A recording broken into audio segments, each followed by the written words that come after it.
Hello and welcome. Kamusta kayong lahat dito mga kapatid ko star viewers? So, buckle up. Ang reading natin is the person na biglang lumabas sa inyong panaginip. We'll find out ano ang ibig sabihin nito, meaning, ano ba ang pinapahiwatig no, dito sa inyong panaginip. Kamusta kayong lahat dito mga kapatid ko star viewers? I hope everybody are doing well. Namimiss ko kayo palagi yan. Let's find out about this person. Sino itong taong ito? Na lumabas ka sa panaginip or lumabas sa iyong panaginip. Sino tong taong ito? Alright, Spirit Guardian, sino tong taong biglang lumabas sa panaginip ng ating mga collective? Sino tong taong ito? Guys, kunin nyo lang kung saan ka nakaresonate. Kung hindi naman, din para yun sa iba. Huwag nyo lang pong lahatin. Huwag lang pong time bitter. Better next time na lang na hoping na makuha natin ang inyong energy. Sino itong tao na napanaginipan ng ating mga collective? Or maybe vice versa, maybe ikaw din ay lumabas sa panaginip ng taong ito. Guys, huwag tayong magalit ha kung minsan nagkaka-reverse yung energy ha. Minsan kasi, imbis na para sa'yo, yun pala ay yung taong iyon, yung napanaginipan ka, no? As a example. Kapatid na babae, siguro napanaginipan mo itong kapatid mong babae. A stranger. Very, I don't know who's this stranger. Walang ano dito ha, pero stranger yan. I'm hearing like stranger, danger, twin flame. You might be dealing with your twin flame. Napanaginipan ka niya or napanaginipan mo siya. Crush mong babae. Lumabas ka sa panaginip. Or lumabas siya sa panaginip mo, schoolmate. What else? Opisyal na lalaki. Ang taong ito ay opisyal. OFW. Ano pa? I don't know, ba't pa lumalabas itong ano? Ex mong girlfriend, ex-girlfriend. Tiyuhin. Okay. Tambay. To be dealing with the person na tambay at this moment. Walang trabaho muna. Ang boss mong babae. Okay, stranger. Yan, nasabi ko kanina. Stranger danger. Hindi mo siya kilala, ba't lumabas ito sa panaginip mo? Kaibigan na babae. FB friends na lalaki. Childhood friend ay lumabas sa inyong panaginip. O another, ano naman, blank. Stranger. Hindi mo kilala. Siguro lately na panaginipan mo itong tao na hindi mo naman kilala. And we'll find out later kung anong ibig sabihin dun sa panaginip. Kaibigan mong lalaki. Okay. Alamin natin kung bakit.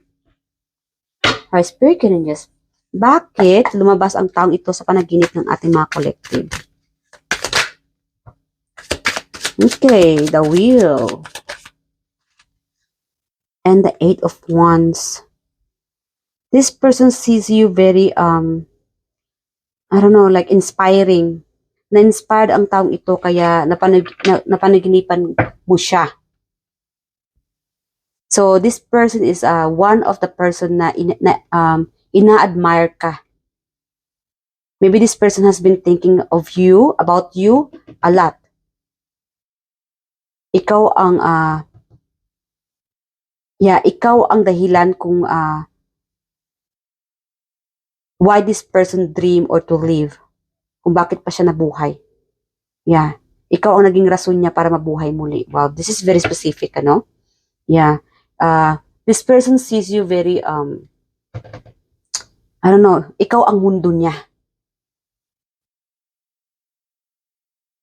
You brought happiness to this person. This person's always thinking of you, nothing else, no one else. Lagi kanyang, it's like, araw-araw, gabi-gabi, ikaw ang iniisip niya. Kaya, ang taong ito ay lumabas sa iyong panaginip. Alright, what else more? Hold on. Or, yung iba naman sa inyo dito, maybe you are destined to meet this person. Kaya nakita mo siya sa panaginip. Yeah. There is a destiny here. Changes. Maybe this person wants to change something sa inyong sitwasyon. Kaya nakita mo siya sa panaginip. Yeah. There will be changes. Maybe this person want to do some changes, no? Sa inyong sitwasyon. Kaya nakita mo siya sa panaginip. Ano ba yun, pabalik-balik na lang. And, yeah. Or, yung iba dito, maybe you change this person's faith. Yung pananaw niya sa buhay. Like again, you brought happiness for this person. Natutuwa siya. Or this person's happy about you. Thinking about you, admiring you. Kasi meron ditong na-surprise o nagulat ka na lang kung bakit siya lumabas sa panaginip mo. Whenever this person have time, this person have time by himself or herself, alone, ikaw ang iniisip niya. Ikaw ang nagbibigay lakas sa kanya or humuhugot siya ng lakas para galing sa iyo. Just imagining about you. No? Yeah, kaya lumabas siya sa iyong panaginip. And somehow I don't know, this person is like thinking about or imagining about, I wish things change.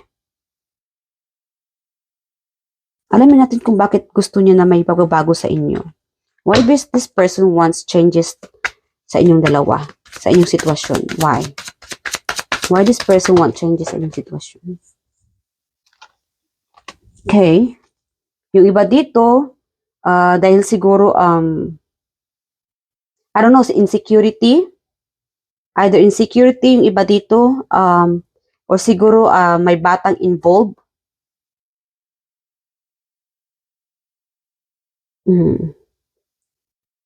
About pregnancy. Maybe this person is longing to have a baby with you, to have a kid with you, kaya lang meron ditong hindi pwede. And yung iba naman dito is psychically. Maybe this person is trying to reach out to you towards dreams. Sharing dreams. Like again, meron tayo ditong twin flame. Maybe meron ditong long distance or malayo sa inyo. Meron ditong, yeah, you are dealing with a twin flame or OFW, stranger. I'm also getting like, napanaginipan mo tong taong ito, like a person that you haven't met yet. Hindi mo pa siya nakilala, but soon, you are destined to meet this person. Kaya biglang lumabas ito sa panaginip mo. Kasi nalalapit mo na siya makilala. I'm also getting like your future, I don't know, like something about future person. Kung ikaw itong wala pang anak, napaka-weird dito ha, but this could be your future baby, future kid. It's like hindi mo siya kilala sa panaginip, very specific ha. It's like a more on spiritual dito, psychically. Hindi mo pa siya nakilala, but then this person's appear in your dream because maybe you are dealing with your future baby. Future daughter, could be. But somehow, magkakaroon ka ng connection sa taong ito, itong stranger na ito. Yeah. Wow. It's like your future baby. Ang weird ng energy na ito ha, but yeah, it's communicating with you towards dream. This stranger. Okay. So, alamin pa natin kung bakit ka napanaginipan ng taong ito. Yeah. It's more about like intuition. Yeah. This person is sending you a message or spirit is about the dreams. Why this person is sending message? Anong ibig sabihin ng message na ito sa kanilang panaginip? A message. Okay, King of Wands. This person is stalking you, admiring you, watching you from afar. You are dealing with like a psychic, like kaya malakas dito ang twin flame. I'm also getting like, kahit wala kayong communication ng taong ito, walang pagkikita, but psychically, you are sensing each other. Nasisense mo siya, nasisense ka rin niya. It's like you guys are telepathy, meron tong telepathy message from both of you. Kahit wala kayong communication, nakikita or I don't know, nakukuha niya yung energy mo, yung message mo. Kung napaniginipan mo siya, napaniginipan ka rin niya siguro. Kasi malakas ditong psychic message telepathy. Okay. Yeah. It could be your husband, your wife, or your kid, or your future self. I'm also hearing like future self. Maybe somehow ay napanaginipan mo to, maybe it's time to move on. Yeah. Maybe it's time to move on. Take a leap of faith. I'm hearing like take a leap of faith. Ano pa? Ano ang mensahe sa ating mga collective kung sa panaginip na ito? Anong ibig sabihin ng panaginip na ito? Kuha pa tayo ng ibang baraha. Spirit angels. Ano ang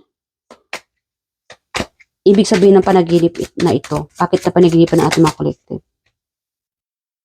Yeah, okay. Malakas talaga dito ang spiritually. There is a spiritual awakening. A message, malakas ditong a message.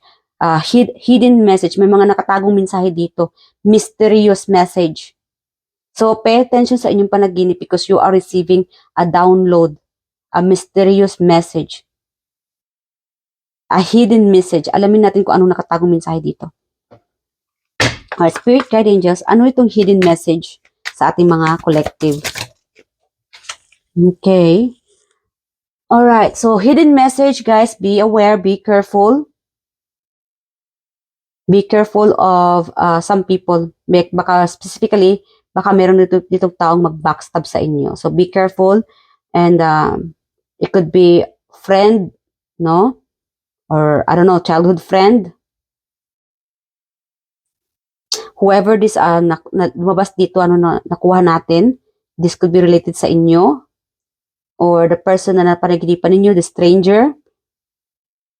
Okay? So, since we talk about stranger, be careful, no? Sa mga magnanakaw. Kung anong bagay, I don't know, bagay, something like that, no? It doesn't have to be things. Could be your person, na baka may manakaw yung person ninyo, but just be vigilant. This is hidden, nakatago ito.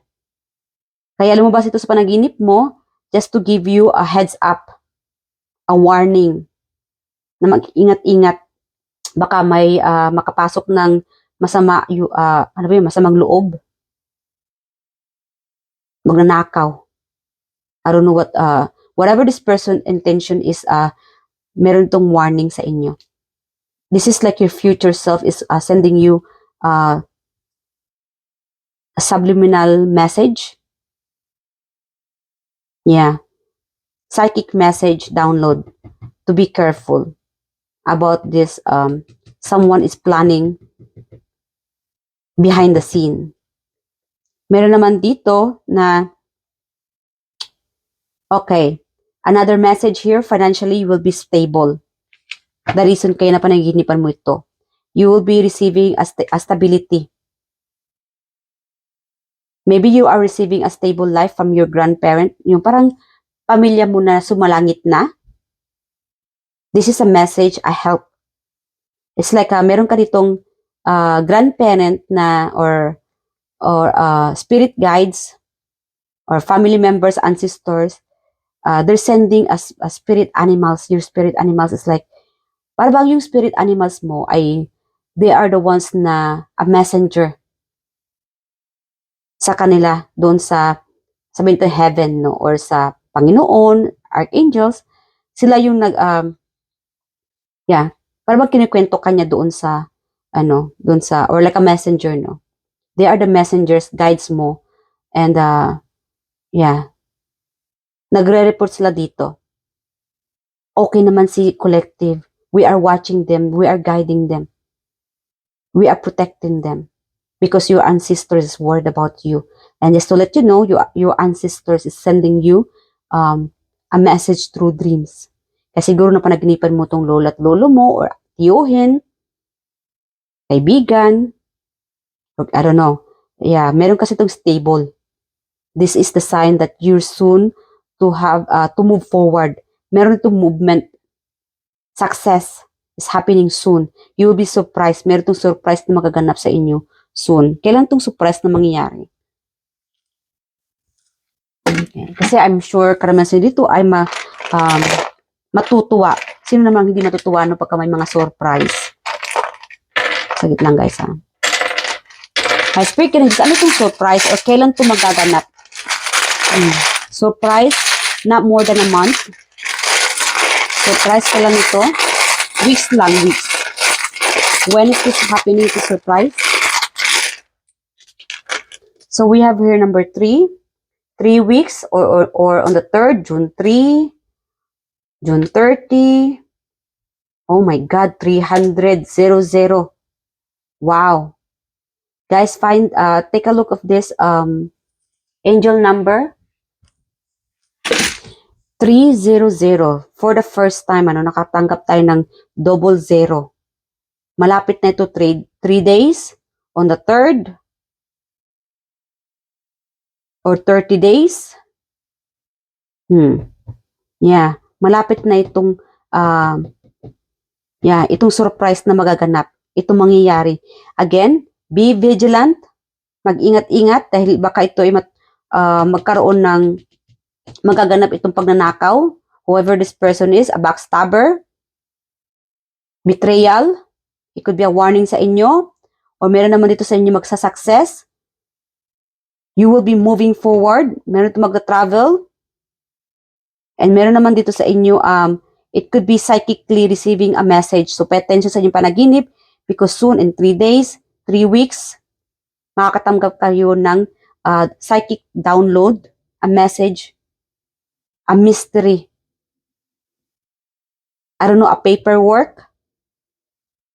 It could be related sa inyong finances. Yung iba naman dito will be receiving financially wealth from the universe, from your guides. Kaya na panaginipan mo ito.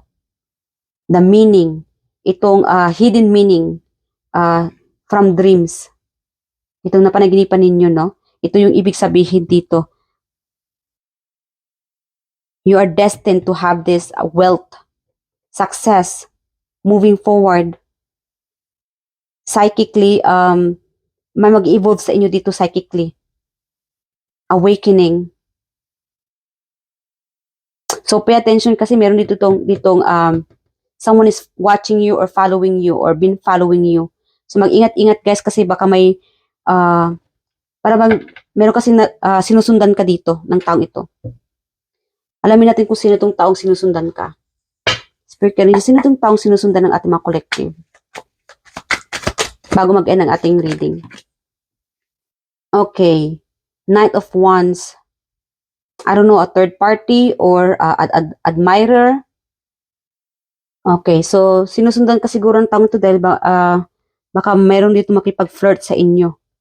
No? Mangliligaw. Yeah. So be careful guys ha. Para para hindi hantong sa ibang pangyayari, no? And yeah. And lalong-lalo na kung uwi kang mag-isa sa gabi, please pay attention sa mga surroundings ninyo as a warning. Alright? And yeah, someone's watching you. Siguro itong taong ito may gusto sa inyo, makipag-flirt, ligawan ka. So, be careful and siguro na lumabas itong taong ito sa panaginip mo kasi may crush. Crush ka siguro ng taong ito or admirer. No? So, let's get a message na. Message na tayo from the universe. Final message, Spirit Angels, from about this reading at mga collective. Okay, doctor, guys, pay attention, magpa-check up kung dapat magpa-check up. Kung hindi maganda pakaramdam ninyo, magpa-check up na po kayo. Baka meron sa inyo dito may mga dinaramdam. dapat updated kayo sa mga, ay pasensya na, ngayon ko lang napansin, nakahubot-hubad pala to. Dito kasi ako nakafocus sa doctor. So guys, magpa-check up kayo sa mga may mga hindi na magandang pakiramdam. Huwag nyo lang pong baliwalain. At huwag lang din po kayo na yung self-remedy or home remedy. Yeah, mag-ingat-ingat mga kapatid, magpa-check up, magpa-doktor kung kailangan. And hanggang dito na lang po mga kapatid. And like again guys, pahabol ko lang, uminom na maraming tubig at kung may mga iniinom kayong gamot, no?